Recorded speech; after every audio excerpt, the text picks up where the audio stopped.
मेरे कुल की चारों पुत्रियां सूर्य वंश के आंगन में जाएं, इससे बड़ा सौभाग्य मेरे लिए और क्या हो सकता है अयोध्यापति। मिथिला कुमारियों की अपने बहनों से बिछड़ने की चिंता भी समाप्त हो जाएगी।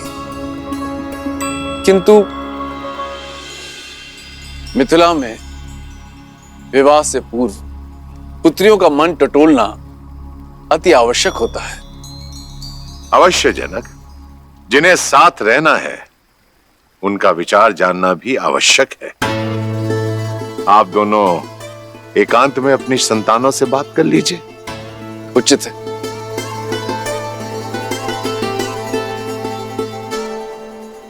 बोलो अनुज, प्रसन्न हो?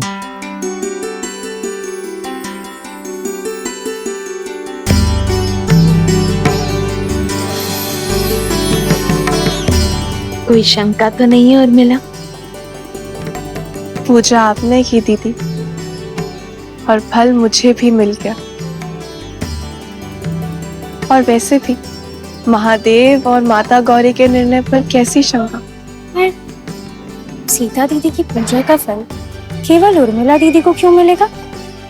हमें भी तो मिलना चाहिए ना, क्यों मानवी दीदी? कितनी बार निवेदन करूंगा भाई, अयोध्या से संबंधी पधारे हैं।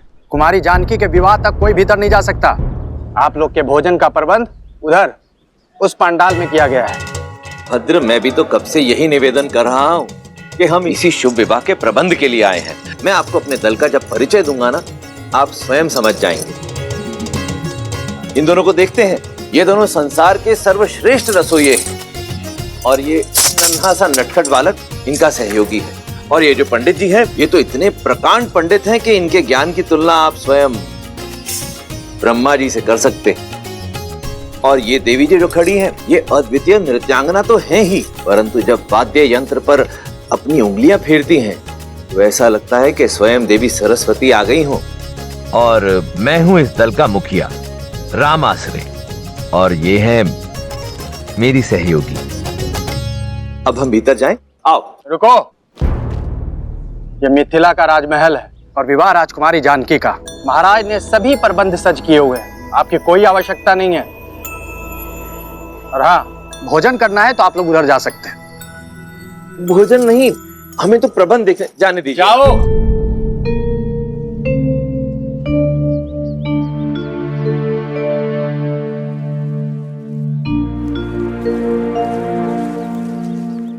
अब क्या करेंगे? प्रभु, मुझे आज्ञा दें। उचित है, आप जाइए। जी। मुझे भी आज्ञा दीजिए प्रभु। अब आपको किस बात की आज्ञा चाहिए? और कितनी देर प्रतीक्षा करें प्रभु? मैं अदृश्य बनकर वहां चला जाऊं? अदृश्य होना तो हमको भी आता है वायुदेव, पर दिव्य शक्ति प्रयोग नहीं करनी ना। गणेश, अदृश्य होकर बहना मेरा अधिकार है, और सबसे पहले भोग ग्रहण करना मेरा अधिकार है। मैं चलूं पिताजी? कोई कहीं नहीं जाएगा, सब यहीं प्रतीक्षा करेंगे। मैं कुछ सोचता हूं। जो भी सोचना है शीघ्रता से सोचिए, भूख से मेरा पेट दर्द कर रहा है। मेरा भी भूख के मारे जान जा रही है।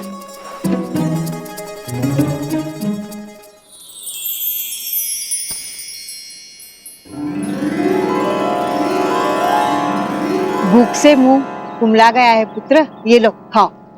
इस पे मेरा अधिकार है। अरे तुम तो और भी ज्यादा भूखे लग रहे हो। लो ये पूरी टोकरी तुम ही रख लो। ये टोकरी का मैं क्या करूंगा माता, मुझे तो केवल ये रसीले फल चाहिए।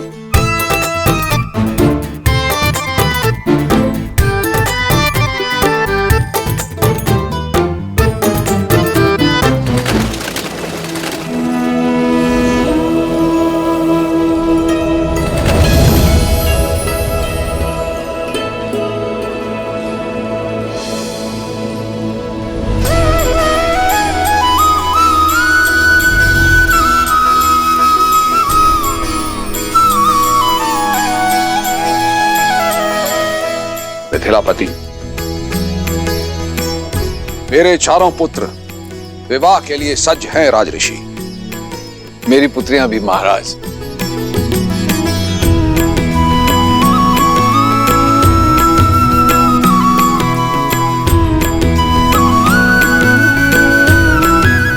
जी।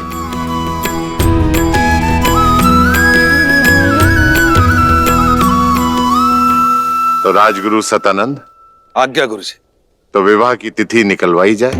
मैं शीघ्र अति शीघ्र संसार के इस पावन मंगल विवाह की तिथि निकालता हूं। रुको सतानंद,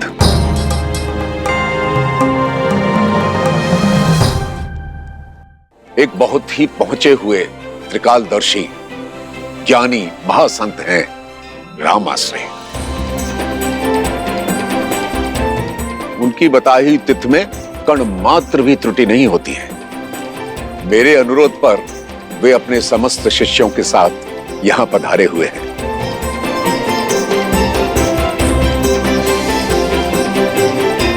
मैं देख सकता हूं वो अपनी साथियों के साथ महल के द्वार पर प्रवेश कर चुके हैं।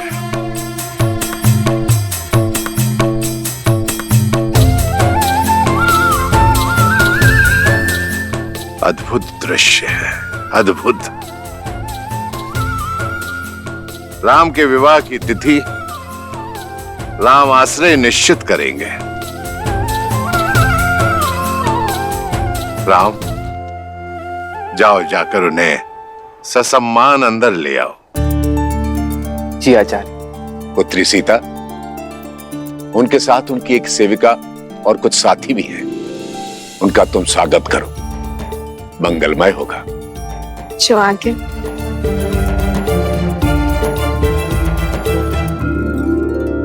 प्रभु, और कितनी प्रतीक्षा करनी पड़ेगी? अंदर जाने का अवसर कब प्राप्त होगा?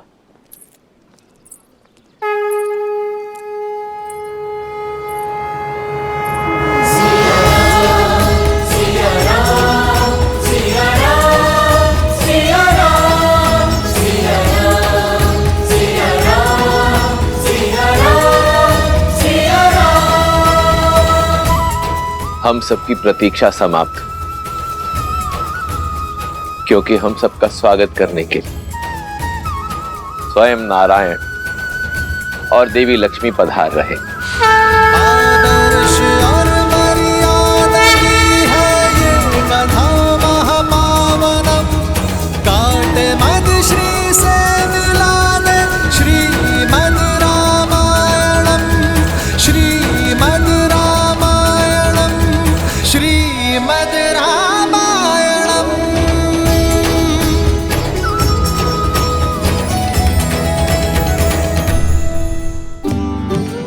प्रणिपात त्रिकालदर्शी रामाश्रय। इस रामाश्रय के तो भाग्य खुल गए कि स्वयं श्री राम उसे लेने के लिए आए।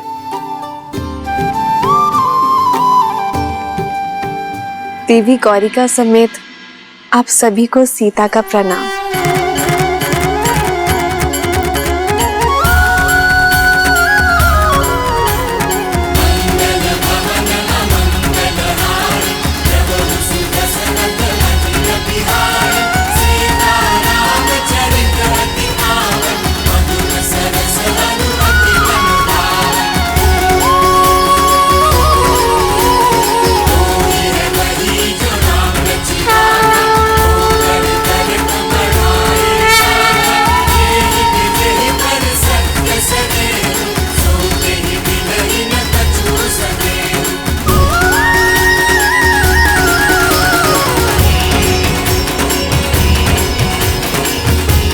ये रामाश्रय आपको केवल ये भस्म ही दे सकता है, कृपया स्वीकार करें।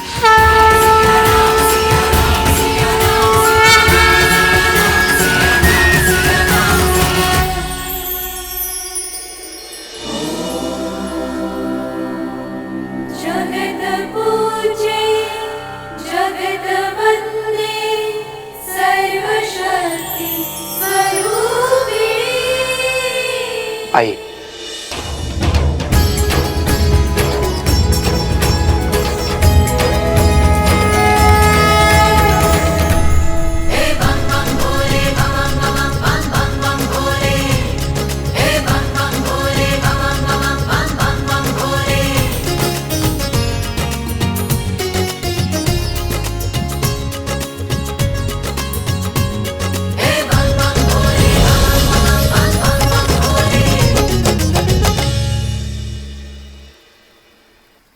महाराज, ऐसी माया तो बहुत से लोगों के हाथ में है, किंतु क्या ये केवल मनोरंजन के लिए है या फिर इसका कोई और अर्थ है? यदि मन में भावना सच्ची हो तो पाषाण में भी भगवान, और यदि भावना सच्ची ना हो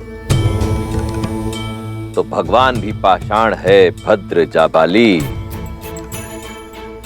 परंतु आप तो नास्तिक हैं, इसलिए इस तथ्य से अनभिज्ञ हैं।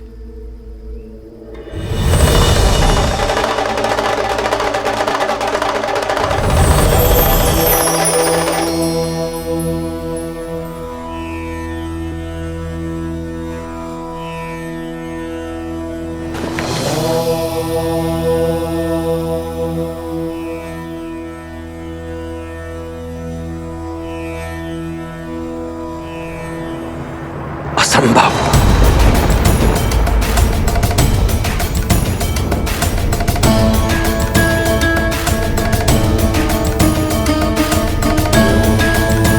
कोई समस्या है महाशय?